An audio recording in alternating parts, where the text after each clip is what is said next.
दोस्तों, आज हम जानेंगे होली का पूजन कैसे करें और कुछ ऐसे उपाय जिन्हें करके आप अपनी किस्मत चमका सकते हैं। इसलिए वीडियो को लास्ट तक बिना स्किप किए जरूर देखिएगा।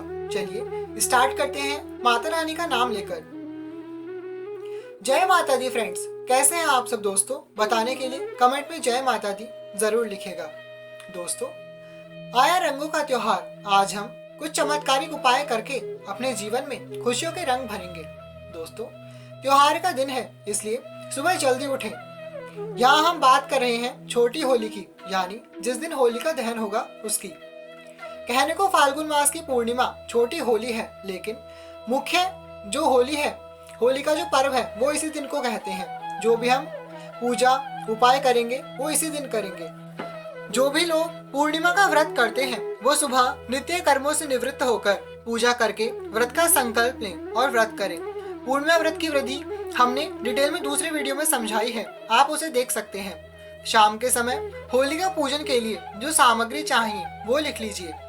रोली, हल्दी, धूप, दीप, 1 लोटे में जल, थोड़े अक्षत, मौली, कच्चा सूत, 2 कपूर की टिक्की, 7 लौंग, थोड़ा सा गुड़, 1 नारियल, कुछ पुष्प ले लीजिए। दोस्तों, होली का पूजन में उड़द की दाल के बड़े बनाए जाते हैं। 1 रात पहले धुली हुई उड़द की दाल भिगोकर रख दीजिए। अगले दिन उसे पीसकर नमक मिलाकर तलने से बड़े बनते हैं। इन्हें दाल के भी बोला जाता है। दोस्तों, आप जानते होंगे कि जेल माला यानी गोबर के बड़कुल्ले बनाए जाते हैं और इनकी माला ले लीजिए होलिका माता को चढ़ाने के लिए। ऐसा कहा जाता है कि घर में जितने पुरुष होते हैं उतनी मालाएं चढ़ाई जाती हैं, लेकिन अगर आपसे ना हो तो जितनी सदस्य हो उतने बड़कुल्ले डालकर एक ही माला बना लीजिए, वरना कम से कम 1 कंडा या उपला जरूर लेकर के जाएं। दोस्तों, आजकल ये परंपरा कम होती जा रही है। शहरों में गोबर मुश्किल से मिलता है तो लोग ये रीत छोड़ते जा रहे हैं। लेकिन जरा सोचिए कि अगर हम लोग वहाँ कंडों का प्रबंध नहीं करेंगे तो होलिका कैसे जलेगी। इसलिए हमें ईंधन के तौर पर कंडे या लकड़ी इत्यादि होलिका में अवश्य रखकर आने चाहिए। पूजन के लिए गुलाल अवश्य लें, सिंदूर ले लीजिए और हवन सामग्री ले लीजिए। होली की मुख्य मिठाई गुंजिया ले लीजिए या फिर कुछ भी मीठा या बताशे ले लीजिए। नई फसल जौ या गेहूं की बालियां ले लीजिए। जब शाम का समय हो तो पूजन के मुहूर्त के अनुसार आपको होलिका पूजन के लिए जाना चाहिए। आपके यहाँ जहाँ भी होली का पूजन हो वहाँ जाना चाहिए। दोस्तों, इस साल होली कब है और पूजन का मुहूर्त कब है, इस पर हमने डिटेल में वीडियो बनाई है, आप डिस्क्रिप्शन बॉक्स में जाकर देख सकते हैं। अगर अपने घर में ही आयोजन किया है आपने होली का दहन का, तो वहीं पर आपको उत्तर की ओर मुख करके दीप और धूप जलाने चाहिए। होलिका माता को सिंदूर, रोली, हल्दी, गुलाल चढ़ाएं, पुष्प, मौली और जो भी आप भोग में दाल के बड़े या गुंजिया इत्यादि बनाकर ले गए हैं वो चढ़ाइए। जेल माला जो बड़कुल्लों की माला है वो, 2 टिक्की कपूर और हवन सामग्री भी चढ़ानी चाहिए। फिर जो हमने कच्चा सूत लिया है उसे लेकर 7 बार होलिका की परिक्रमा करते हुए होलिका पर बांधें, या फिर 3 या 5 बार तो कम से कम परिक्रमा करते हुए बांधना ही चाहिए। फिर आपको जल का लोटा लेकर थोड़ा थोड़ा जल गिराते हुए 2 बार बाएं से दाएं यानी लेफ्ट से राइट परिक्रमा करनी चाहिए।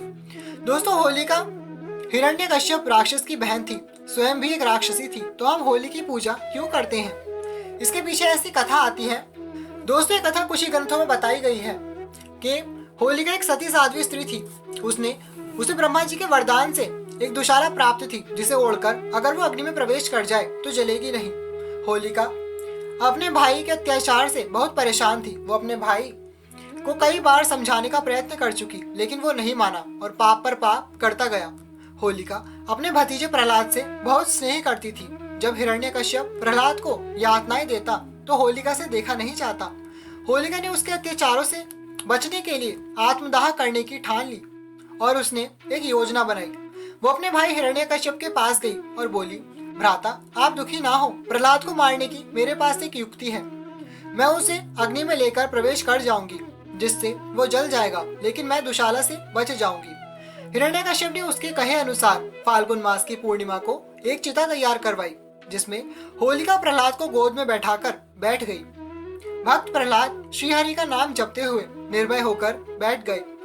होलिका ने ममतावश प्रहलाद को अपनी दुशाला उड़ा दी और स्वयं जलकर भस्म हो गई। दोस्तों, होलिका के इसी त्याग के कारण हम उन्हें माता मानकर पूजन करते हैं और हर साल होली का पर्व बनाते हैं। ये कथा बहुत ही रहस्यमयी है और हर किसी ने नहीं सुनी होगी, तो आज सुन लीजिए। और अगर आपने सुन रखी है तो हमें कमेंट बॉक्स में अवश्य बताइएगा।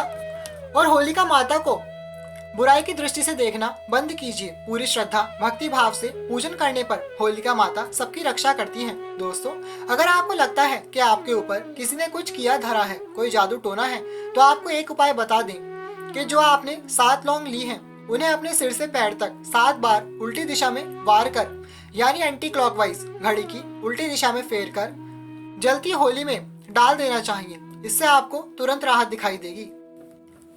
ये कार्य आप नारियल से भी कर सकते हैं। आपके घर में जितने सदस्य हैं उन सभी के सिर से वार कर होलिका में चढ़ा दीजिए। इसके लिए आप अलग अलग नारियल भी ले सकते हैं या फिर एक ही नारियल से कर सकते हैं। अगर किसी ने भी आपके ऊपर कोई काला जादू किया है तो वो तुरंत उतर जाता है और होलिका माता आपकी रक्षा करती हैं। दोस्तों, अगर दुर्भाग्य आपका पीछा नहीं छोड़ता, बनते बनते काम बिगड़ जाते हैं और धन की कमी हो रही है, तो आज के दिन आपको अपने शरीर पर उड़द की दाल का उपटन लगाकर उसे उतार कर एक सूखे गोले, जिसे गट बोलते हैं, उसमें भरकर होलिका में रख देना चाहिए। इससे भी आपका दुर्भाग्य दूर होता है और हर क्षेत्र में आपको सफलता मिलती है। दोस्तों, अगर आपका कोई शत्रु है जो आपको बहुत परेशान कर रहा है, तो आपको 7 गोमती चक्र ले लेने चाहिए और 7 परिक्रमा होली की करते हुए हर एक परिक्रमा में एक गोमती चक्र अपने शत्रु का नाम लेकर डाल देना चाहिए। यह आपको जलती हुई होलिका में करना है। ऐसा करने से शत्रुओं का नाश होता है।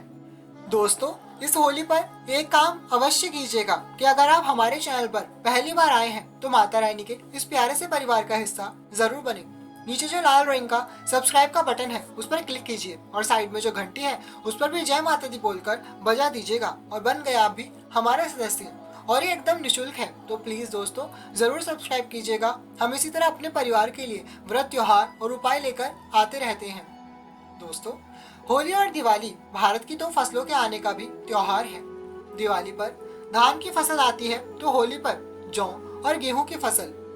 होलिका में हमें फसल का पहला अनाज जरूर अर्पित करना चाहिए। जलती हुई होलिका में जौ की बालियां भूननी चाहिए।